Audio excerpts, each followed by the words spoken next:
হুগলি থেকে দেবলীনা চক্রবর্তী কমেন্ট করেছে, দাদা ভাইকে প্রথম তোমার ভিডিওতে দেখলাম, খুব ভালো লাগলো অর্পিতা। আশীর্বাদ করি তোমরা এইভাবে দুজনে একসাথে থাকো। অনেক অনেক ধন্যবাদ দেবলীনা দিদি ভাই এত সুন্দর কমেন্ট করার জন্য। যাই হোক, শুভ সকাল বন্ধুরা, কেমন আছো? আশা করি যে যেখান থেকে আমার ভিডিও দেখছো অনেক ভালো আছো, সুস্থ আছো। আজ হচ্ছে 2 জানুয়ারি। হ্যাঁ গো, প্রচন্ড ঠান্ডা পড়েছে, এতটা ঠান্ডা পড়েছে যে তোমাদের বলে বোঝাতে পারবো না। কিন্তু কি আর করা যায় বলো, সংসারের কিছু নিয়ম আছে যেগুলো তো আমাদেরকে প্রত্যেক দিন পালন করতে হয়। এখন বাজে 6:30 আর আমি দুয়ারে জল মারলি করে তুলসী তলায় জল দিয়ে দিলাম। তুলসী তলায় জল দেওয়ার মন্ত্র আমি এর আগে একবার বলেছিলাম, তবুও এক দিদি ভাই আমাকে কমেন্ট করে জানতে চেয়েছে তুলসী তলায় জল দেওয়ার মন্ত্র। যেটা আমি জানি সেটা হচ্ছে, তুলসী তুলসী নারায়ণ তুমি তুলসী বৃন্দাবন, তোমার শিরে ঢালি জল অন্তিমকালে তোমার চরণে দিও স্থান। এটা বলেই আমি জল ঢালি। যাই হোক, তুলসী পাতাও তুলে নিলাম। আর তুলসী পাতা তোলার মন্ত্র হচ্ছে, ডালে কৃষ্ণ পাতায় হরি সরপ্রভু তুলসী তুলি।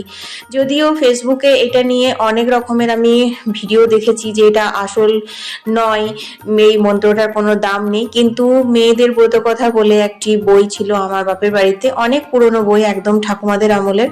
তো সেই বইতে কিন্তু এই মন্ত্রটাই লেখা ছিল। তো আগেকার দিনের মানুষরা কি এই মন্ত্র দিয়েই তো তুলসী পাতা তুলতো?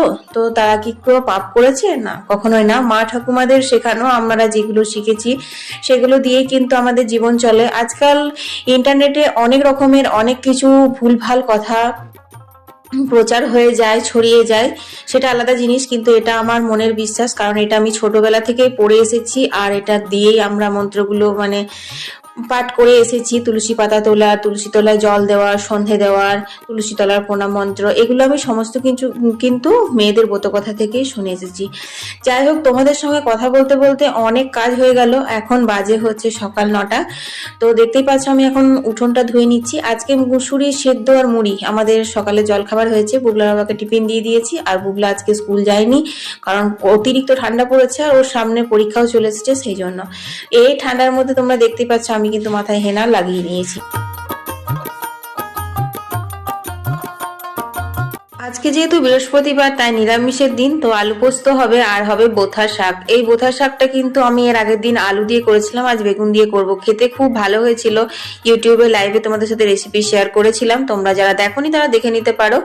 যাই হোক, আর এখানে রয়েছে হচ্ছে ঘোল, এই ঘোলটা আজকে সাম্বার করব, আর ব্রোকলি ভাজা, টমেটোর চাটনি, এগুলোই হবে, আর বিউলির ডাল করব। তো দেখো, এখানে আলু পোস্তটা চাপিয়ে দিলাম, আলুগুলো সেদ্ধ করে জল ঝরিয়ে নিয়েছি, তারপর তেল, 5 ফোড়ন, কাঁচা লঙ্কা দিয়ে আলুগুলো ভাজা ভাজা করে নিলাম, নুন দিয়ে দিয়েছি, তারপর জল দিয়ে দিলাম, একটু ফুটলেই হয়ে যাবে। আর ওদিকে দুধটাও বসিয়ে দিয়েছি। তো চলো এখন পোস্তটা বাটতে হবে, পোস্ত বেটে নেবো।